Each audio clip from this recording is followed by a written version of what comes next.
All right, this is how the question will basically be set up on your test. It's asking, is the given expression equal to an angle or equal to a ratio?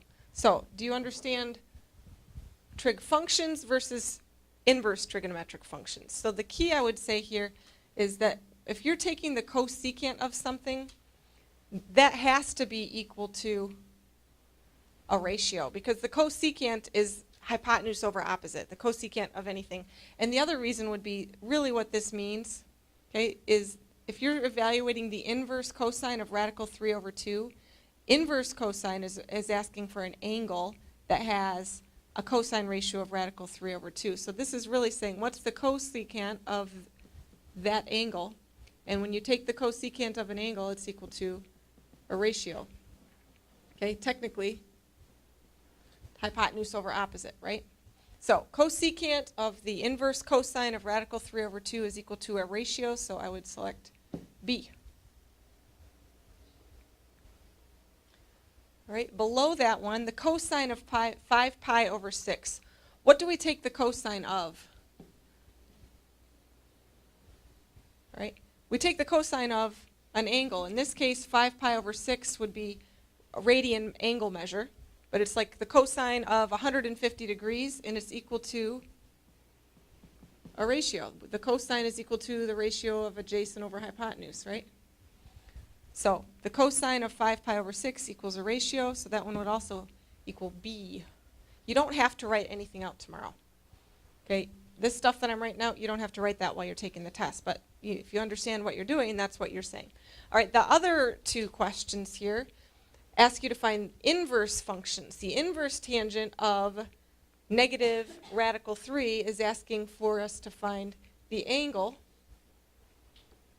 that has a tangent ratio of negative radical 3. Again, we take inverse functions of an angle, and it's equal to, sorry, I said angle. We take the inverse function of a ratio, and it's equal to an angle.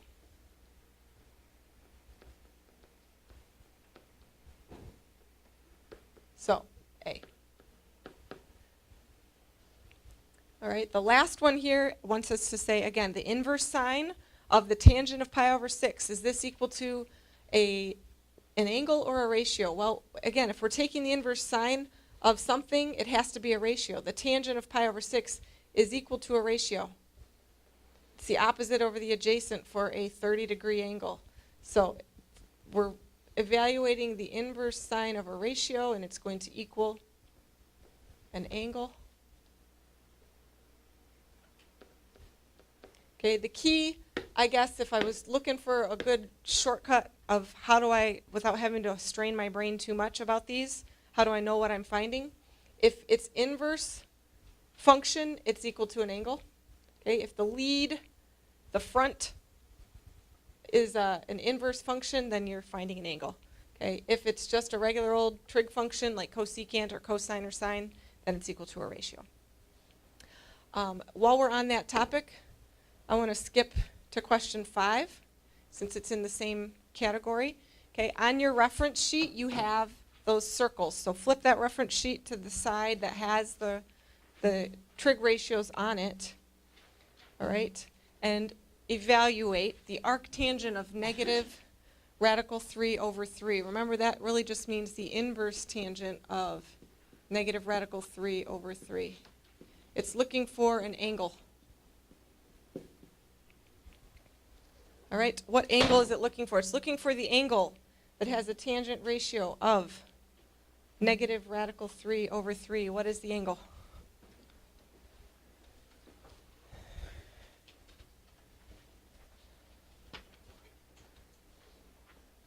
Right, what angle has a tangent ratio of negative radical 3 over 3?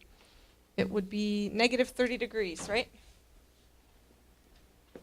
Now, this is the same as it was on your quiz, where if the answer is going to be an angle,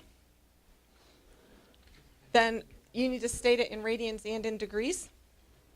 So you should state that the arctangent of negative radical 3 over 3 equals negative 30 degrees, as well as negative pi over 6 in radians.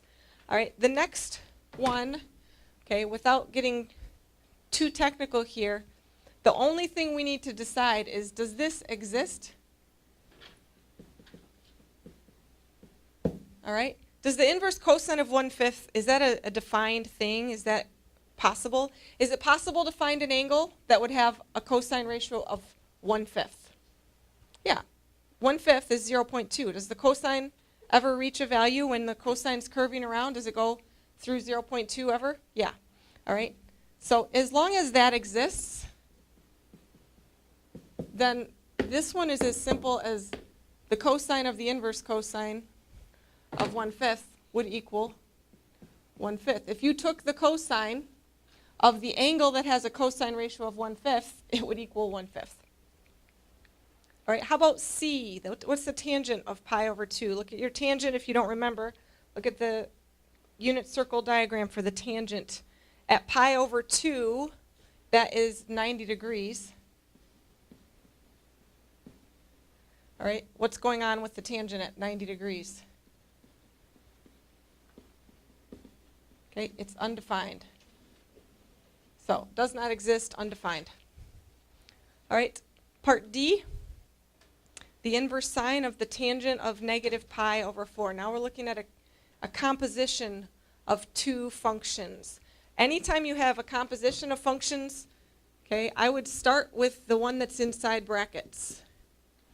Okay, what does the tangent of negative pi over 4 mean? It means the tangent of, what's negative pi over 4? It's an angle measure. What angle measure is it? Negative 45 degrees.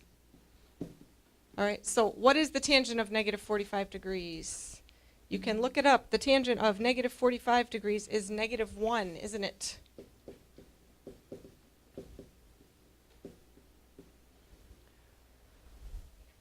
And so now evaluate the inverse sine of -1. In other words, find the angle that has a sine ratio of -1. When does the sine equal -1? Okay, look it up. -90 degrees, right? Or 270, but we'll go -90. Because this solution is an angle measure, we will state it in degrees as well as in radians. The next one, again, start with the innermost inverse function there. What's the inverse sine of 1? What's the angle that has a sine ratio of 1? Okay, we know from the diagram the sine starts here and then it goes up. Okay, when does it equal 1? Okay, at 90 degrees. You can look it up on your unit circle, but it's 90 degrees. And what is the cosine's value at 90 degrees? 0. All right, at 90 degrees, the cosine has dropped down to its x-intercept. And that is a ratio. It is not a degree measure, so we don't need to state it in radians. All right, last one on here for this section, the inverse cosine of radical 3 over 2. Wants the angle that has a cosine ratio of radical 3 over 2. So when does the cosine equal radical 3 over 2? At 30 degrees. Right? Evaluate inside the brackets first. So the inverse cosine of radical 3 over 2 is 30 degrees. That's the angle where the cosine equals radical 3 over 2. The sine of 30 is 1/2.